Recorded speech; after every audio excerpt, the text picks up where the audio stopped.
everybody, welcome to the final recap of Project Runway Season 8. When the tiara goes on, you know it's the finale. Alright, so the finalists, Mondo, Gretchen, and Andy, and they basically slip them a note and say, meet everyone in Parsons. It's the reunion. Surprise! Don't worry though, the reunion is only about 10 minutes long, so no harm, no foul there. I really wish they had made the reunion show at least an hour, but I guess they just didn't have that much filler. Alright, so Andy, yeah, he's had high highs and low lows. Say hi to the client. Remember that show?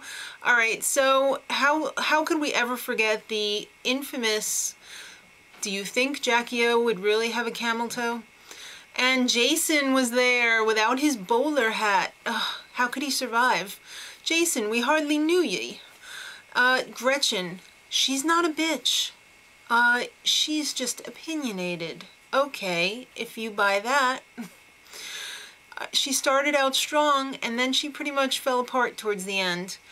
And Mondo, yeah, his bitch moment was when he had to work with Michael in the beginning. And then he saw that Michael was all that. And I just have to say that Mondo, I've never seen another designer able to put together and manipulate fabrics like Mondo. He's just like no other I've ever seen on the show. Alright, so just in case you were wondering, we find out that Tim prefers woolly balls. Very important. And I'm going to have to declare the best episode ever in the history of Project Runway. The episode where the mothers showed up on this season. It was great. Not a dry eye in the house. Alright, so the reunion's done. That was painless. So it's back to the workroom where Tim checks in. Everybody's going to have to remove a look because there's only 10 looks allowed on the runway. Mondo, advice to you, don't be too costumey. And Andy, that hair growing out of the crotch, I really don't think that's a good idea. I really didn't like it. And Gretchen, the girls need more oomph, and I'm not talking about them.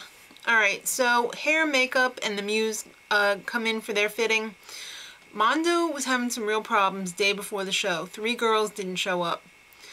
I'm going to have to declare this also the friendliest final 3 group ever. It's like nobody had an issue with anybody else in the final 3. It was great. Loved it.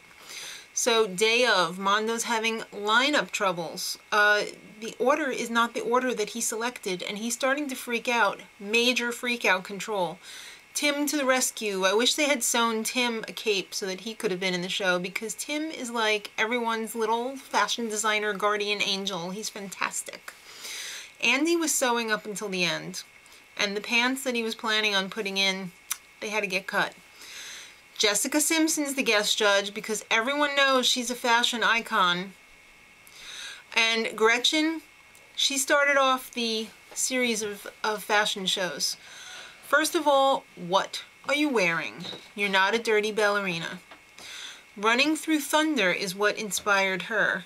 I would have thought that brown diapers would have inspired her. Judging by her first look that came out, it was like this brown diaper that I could see the girl's underwear through. But I have to say I did love the long dresses in her collection. She does do long dresses very well. I wasn't crazy about the jewelry though, even though Michael Kors made a point of saying, I'm dying for the jewelry. The judges, they pretty much said her collection was monotone, but it was complete. They like it when it's complete. Nina said it was trendy and current. It was full collection. Next up was Andy. His was inspired by his heritage in Laos.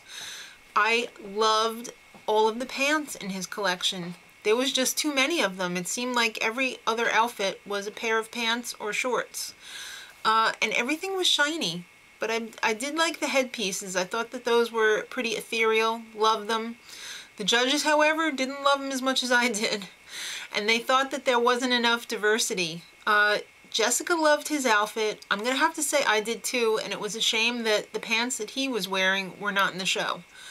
They kind of thought he was too safe.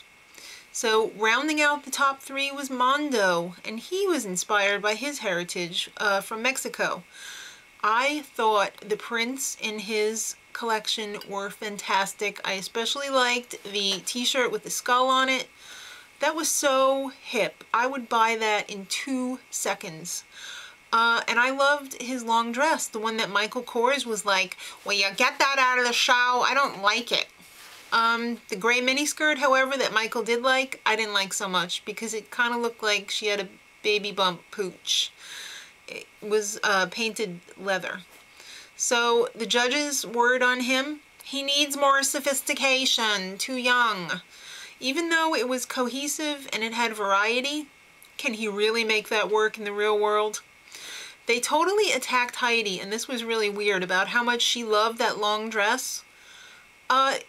Does she not know what she likes? She's been modeling for since she was born practically, I'm sure, in Germany.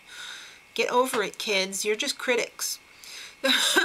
Then they asked the requisite, why do you think you should win Project Runway? And pretty much everyone answered, because they had grown so much from the beginning of the show. They've developed into who they are. So let's get right to the results. Andy's out. I pretty much predicted that. Then it came down to Gretchen and Mondo. The key here was when Heidi said Gretchen's line looked expensive. Yeah. Mondo, you're fun and energetic, but Gretchen's expensive. And of course, it was the toughest decision ever, and even though Mondo was a master of prints, Gretchen ends up winning Project Runway. And I just sat there and said, what, for a bunch of brown diapers? I didn't get that at all. I don't see anybody wearing brown diapers. So, yeah.